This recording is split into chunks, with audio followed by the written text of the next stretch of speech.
하나님 감사합니다. 우리 인생에 주께서 선한 일을 행해 주셔서 감사합니다. 하나님, 우리가 변화되게 해주신 것 감사합니다. 하나님, 제가 정말 비참하고 엉망인 인생에서 하나님 이제 오로지 온전히 하나님 인간답게 살게 해주셔서 감사합니다. 이 모든 게 예수 그리스도의 보혈의 능력, 십자가의 은혜인 줄 믿습니다. 주님, 예수님을 안 믿을 수가 없습니다. 주님, 우리가 하나님 아버지 우리 삶이 변화된 것이 증거라는 사실을 믿고 하나님 아버지 우리가 그 믿음을 세상에 전할 수 있게 해주시옵소서. 예수님의 이름으로 기도합니다. 아멘. 아멘. 자, 오늘 이제 요한복음 우리 10장 32절에서 42절까지의 말씀으로 함께 은혜를 나누겠습니다. 자, 우리가 이제 간증이라는 말이 있어요. 간증. 간증 어떻게 할까? 간증을 내가 좀 잘하고 싶은데 어떻게 하면 좋을까? 간증이라는 게 뭘까? 그래서 이제 고민하시는 분들이 있어요.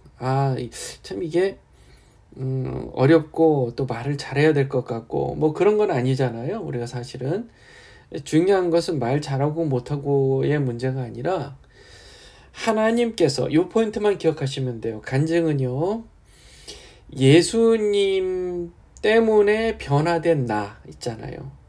예수님이 아니었으면 안 됐을 나. 그러니까 예수님 때문에 변화된 나를 그냥 얘기해 주는 게 간증이에요. 주님께서 하신 일, 예수님께서 내 인생에 하신 일이 있어요. 그것을 얘기하면 되는 거예요. 그것을 얘기하면 돼요. 예수님께서 나한테 별로 한 일이 없는데요. 내가 뭐 별로 변화된 것도 없고요. 뭐 그러면은 과연 정말 예수님이 정말 믿고 있는 건가? 이걸 조금 개인적으로 좀 반성해 보실 필요가 있어요. 예수님을 믿으면 예수님을 더 알고 싶어지고 예수님에 대해서 정말 알면 더 사랑하게 되고 그러려고 해서 성경책을 읽고 그래서 확인해 보고 싶고 예수님이 하신 일 그리고 지금 나에게 하신 일 하고 계신 일 그래서 내가 변화된 것 이게 다 간증거리예요. 간증거리입니다. 그래서 우리가 이제 그런 일들을 가지고 그게 증거가 되는 거예요. 우리의 간증이 그래서 증거가 돼서 하나님의 예수님께서 살아계시구나. 하나님께서 살아계시는구나 라는 거를 우리가 알게 된단 말이에요. 네, 저 같은 경우도 내가 과연 예수님 없었으면 어쩔 뻔했을까? 과연 내가 예수님 없이 살았다면 지금 어떻게 살고 있을까? 정말 엉망이었겠다. 정말 엉망이었겠다. 내가 지금 이렇게 사람처럼 살고 있지 못했겠다. 정말 내 감정대로 내 고집대로 정말 쓸데없는 그런 완고한 그런 정말 이거 말도 안 되는 구제불능의 고집을 부리면서 그냥 폐쇄된 상태에서 내 마음대로 그냥 엉터리로 엉망으로 살면서 인간이 아니라 짐승처럼 살고 있겠구나 그런 생각을 하게 되는 거예요. 예수님이 있었기에 내가 그 예수님 때문에 지금의 나로 살 수 있게 된 것, 평안을 누리게 된 것, 그리고 이 땅의 것들보다 하나님 더 고차원적인 정말 높은 것, 하나님 나라의 것을 바라볼 수 있기 때문에 정말 뭐 돈 때문에 아등바등하고 그 욕심내 세상적 욕심내 가지고 다른 사람들에게 뭐 이기적인 것 때문에 막 관계 파괴적이고 뭐 그러지 않는 것 자체가 이거는 큰 변화고 은혜잖아요. 그게 다 예수님이고 성경 말씀 따라 살다 보니까 이렇게 됐다. 전 그렇게 자신 있게 얘기할 수 있단 말이에요. 예수님께서 오늘 그 말씀을 하시는 거예요. 그 유대인들이요 예수님을 돌로 쳐서 죽이려고 막 달려드니까 예수님이 그렇게 얘기를 하시는 거예요. 38절에 야, 내가 나를 믿지 않는다 할지라도 내가 행한 일은 믿으라.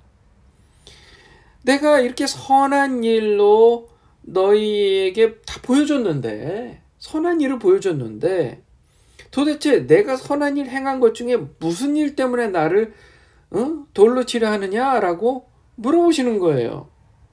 32절에 예수님께서 내가 아버지로 말미암아 여러 선한 일로 너에게 보였는데 그 중에 도대체 어떤 일로 나를 돌로 치려 하는 거야? 그래 유대인들이 대답해요. 선한 일로 말미암아 너를 돌로 치려는 게 아니다. 신성 모독 때문이다. 너는 사람으로서 어떻게 네가 하나님이라고 하냐? 라고 33절에 얘기를 하는 거예요. 예수님께서요.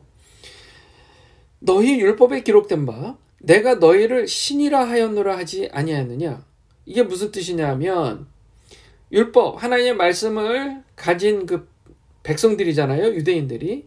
그러니까 성경을 갖지 않은 사람들에게 성경을 가진 사람들로서 신을 대리하여 하나님의 말씀으로 하나님의 마음을, 하나님의 메시지를 전한다라는 의미에서의 말이에요. 예, 이해하셨죠?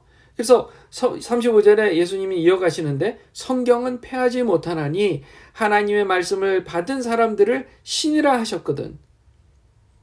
이 신은 뭐냐면 신을 대리해서 하나님의 말씀을 전하는 사람들, 성경 말씀을 받아서 마음속에 갖고 배우고 잘 아는 사람들, 그래 하나님의 말씀을 가진 사람들이란 뜻입니다.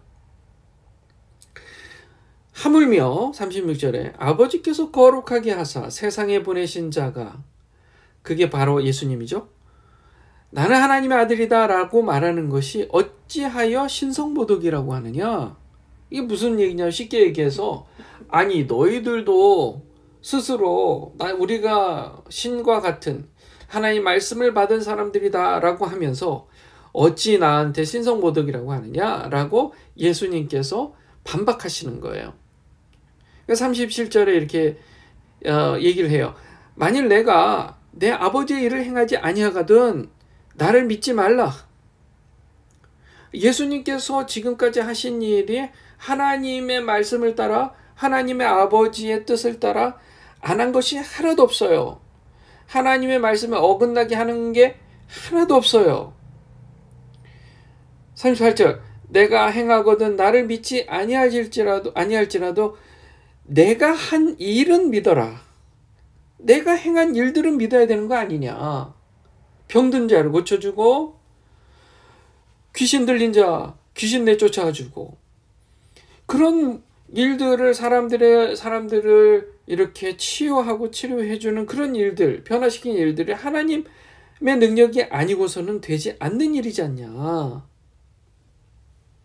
그러니까 내가 사람들을 변화시킨 이 일은 믿어야 되는 거 아니냐? 그러면 너희가 아버지께서 내 안에 계시고 내가 아버지 안에 있음을 깨달아 알리라 하신 겁니다.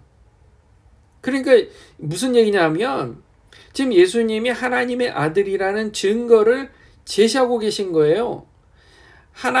예수님께서 하신 일은 다 아버지께서 원하시는 일들이고 그게 다 너희들 보기에 다 선한 일이고 그렇다면 내가 아버지 안에 있고 아버지가 내 안에 있다는 사실을 깨달아야 될 거 아니냐 라고 얘기하고 계신 거예요.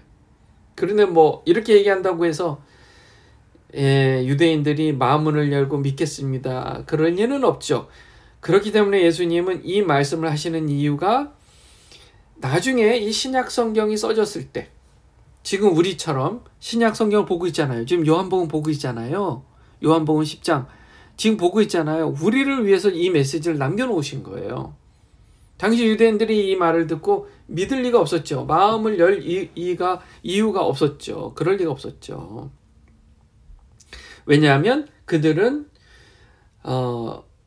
주님의 양들이 아니었기 때문이죠. 우리가 어제도 얘기했습니다. 아무리 얘기해도 안 믿는 거예요. 그들이 다시 예수를 잡고자 하였으나 그 손에서 벗어나가시니라.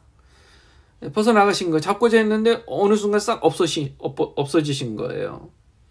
다시 요단강 저편 요한이 처음으로 세례를 베풀던 곳에 가서 거기 거하셨어요. 많은 사람이 왔다가 말합니다. 요한은 아무 표적도 행하지 아니하였으나, 표적이란 말 썼습니다. 기적이란 말을 대신에. 요한이 이 사람을 가리켜 말한 것은 다 참이라 하더라. 그리하여 거기서 많은 사람이 예수를 믿으니라. 표적이라는 것은 사인, 즉 어떤 기적적인 일을 행함으로써 하나님을 나타내는 것. 하나님을 나타내야 표적입니다. 단순히 기적을 일으키고 신기한 일을 행해요. 그런데 거기에서 하나님이 살아계신다는 것이 나타나지 않아요. 그럼 그냥 기적일 뿐인 거예요. 그런데 기적인데 하나님의 살아계심이 나타난다 라면 그건 표적이라는 얘기, 지난번에 제가 주일날 설교에 했습니다. 자, 그러니까요, 하나님께서 우리에게 행하셔서 우리가 변화된 거 있죠. 지금 내가 아까 전에 얘기했습니다. 나의 나됨 것, 지금 내가 이렇게 변화된 것은 표적이에요. 기적의 일이지만 나의 변화된 것을 통해서 하나님의 살아계심이 나타나기 때문에 그게 표적이라는 거예요.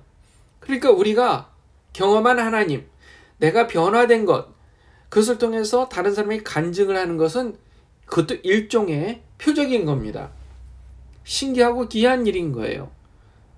사람이 쉽게 변하지 않는데요. 쉽게 변하지 않습니다. 그런데 예수님을 만나고 변화되면요, 한순간에 순식간에 변해요. 물론 옛사람은 습성은 아직 남아있지만 그렇게 변하기는 어려운 겁니다. 사이콜로지스트들이 그 테라피를, 그 심리 테라피, 심리 치료를 해서 3년이 걸릴 일들인데 예수님을 믿으면, 성령을 받으면요, 아이고 그냥 금방 변하는 거예요. 금방 바로 변합니다. 바로 변해요. 그게 이제 하나님께서 살아계심을 보여주는 일종의 표적이라는 겁니다. 자, 한번 정리해 볼게요. 우리가 간증 얘기했습니다. 간증이요. 예수님도 자신이 하나님 아버지의 이름으로 행하신 일을 통해 믿으라는 거예요. 그 증거를 제시했어요. 그래서 그게 한마디로 표적이죠. 표적이란 말이에요. 그 표적을 통해서 예수님이 하나님의 아들이고 하나님 아버지, 여호와 하나님의 살아계심을 보여주는 것, 그게 표적인데, 우리는 지금 예수님이 아니니까 우리의 간증을 통해서 다른 사람에게 하나님의 살아계심을 전하는 거예요. 예수님의 예수님 되심을 전하는 겁니다. 그래서 여러분도 한번 한평생 쭉 사시다가 생각해 보세요. 예수님을 만나고 예수님을 깊이 체험하고 변화된 그 시점을 딱 기준으로 해서 그 전과 그 후가 어떻게 바뀌었느냐, 내 품성이 어떻게 바뀌고 내 인생이 어떻게 바뀌었느냐, 그걸 한번 생각해 보시라는 거예요. 그리고 그거를 잘 마음에 생각해 놓으셨다가 누군가가 기회가 되면 누군가가 궁금해할 때 그 얘기를, 귀한 얘기잖아요. 잘 이렇게 세이브 해놨다가 그런 기회가 되면 정말 귀한 그 순간에 하나님께서 찬스를 주시면 그것을 나누는 거예요. 그게 간증입니다. 그래서 간증은 뭐라 그랬어요? 예수님 만나기 전과 후 내가 어떻게 달라졌느냐.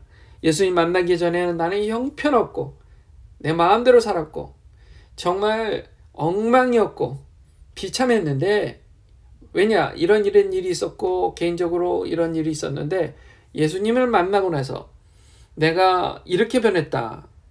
그래서 지금의 내가 됐다 하면서 예화들을 몇 개 들어주면 그게 바로 간증이에요. 지금 여기 성경에 말하는 표적에 속하는 겁니다. 왜냐하면 그 일이 사실 기적이잖아요. 우리가 예수 믿고 구원받은 게. 그렇게, 그래서 다른 사람에게 하나님의 선하심, 하나님의 살아계심을, 예수님의 그 하나님 아들 되심을 우리의 삶을 통해서 다른 사람에게 보여주는 것, 그게 간증인 줄 믿습니다. 기도하겠습니다. 주님, 우리가 그렇게 간증하는 사람들이 되게 해 주시옵소서. 예수님 믿기 전과 후의 삶이 내가 어떻게 바뀌었는지를 사람들에게 간단하게라도 전할 수 있게 주시옵소서. 예수님의 이름으로 기도합니다. 아멘. 아멘. 오늘 이 말씀을 묵상하시면서 나는 과연 나중에 기회가 되면 한 1분에서 3분 정도 예수님 믿기 전과 후 나를 어떻게 이렇게 설명하면 좋을까? 그걸 한번 좀 생각하시는 이 아침에 시간이 되셨으면 좋겠습니다. 계속해서 우리 이름 불러가며 우리 성도들 서로를 위해서, 교우들 위해서, 또 여러분들 가족이나 또 친구들 위해서 생각나신 대로 이름 불러가며 기도해 주시고, 육신의 연약함 있는 분들 또 치유와 건강 회복을 위해서 계속해서 기도해 주시고, 그리고 아직 내가 예수님을, 저 사람이 예수님 좀 믿었으면 좋겠다 하는 마음을 하나님 주신다면 그 사람을 놓고 계속 기도하세요. 기도하시고 언젠가는 내가 그에게 예수님이라는 이름을 전할 수 있게 해달라고, 그리고 또 나의 간증을 또 전할 수 있는 그런 기회가 되게 해달라고 여러분 기도하심으로 앞으로의 시간들을 준비하시면 좋겠습니다.